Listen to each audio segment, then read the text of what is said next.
September 11, 2014.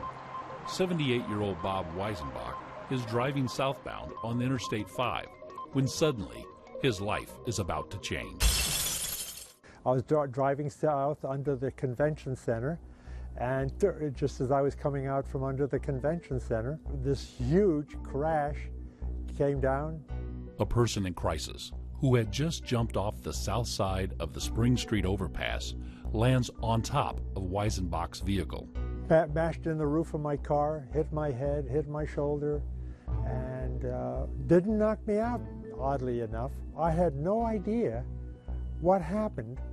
I looked if it was a concrete block or a boulder or something. I had no idea.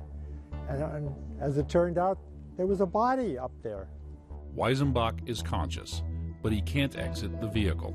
The impact on my head was severe, and it was like somebody that had taken a sledgehammer and hit me on the head and the shoulder. Then I heard a voice next to me because she was talking in my left ear, but I couldn't turn my head because I was wedged in between the door and the roof, and I was fixed in this. The voice comes from SPD officer Suzanne Parton, who is off duty and happens to be driving south on Interstate 5 just in front of Weisenbach. I had my gear, and I'm a negotiator, so I always keep my radio with me. So I just got on the air and I requested for fire and state patrol. The windshield had come all the way in and had his right arm pinned to the console.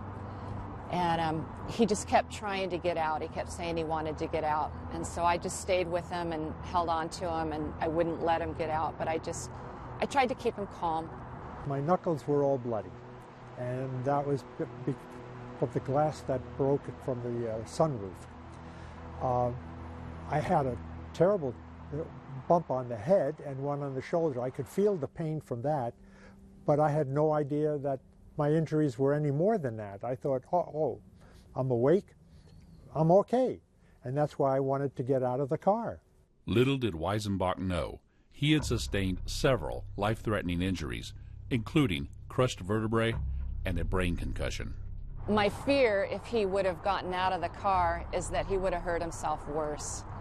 I think that my skills as a negotiator translate. They're the same skills that I have as a police officer, and for me, something I'm really competent in is helping people stay calm. And I think that's what I mainly did that day. Soon, emergency medical technicians arrive on the scene and transport Weisenbach and the person in crisis to Harborview Medical Center. I was in Harborview for 15 days. My throat was messed up. When I would drink or eat, it would go down into my lungs instead of down my throat. More than a year after the accident, Bob Weisenbach is still recovering from his injuries.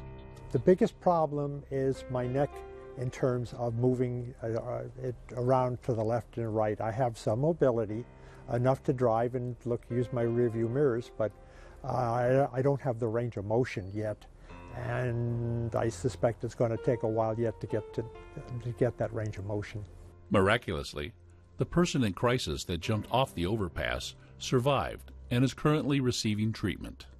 It was a tragic day, a traumatic event, one that Weisenbach will never forget. 1 year later, he knows he may not be alive today without the help of Officer Suzanne Parton. Well, I'd love to give her a hug because she saved me from basically being paralyzed for life or being killed. And it was her doing that kept me in the car. She did everything by the book. So I would say, Susie, thanks for being pragmatic. Thanks for doing everything by the book, because if you wouldn't have, I might not be here today. So thank you.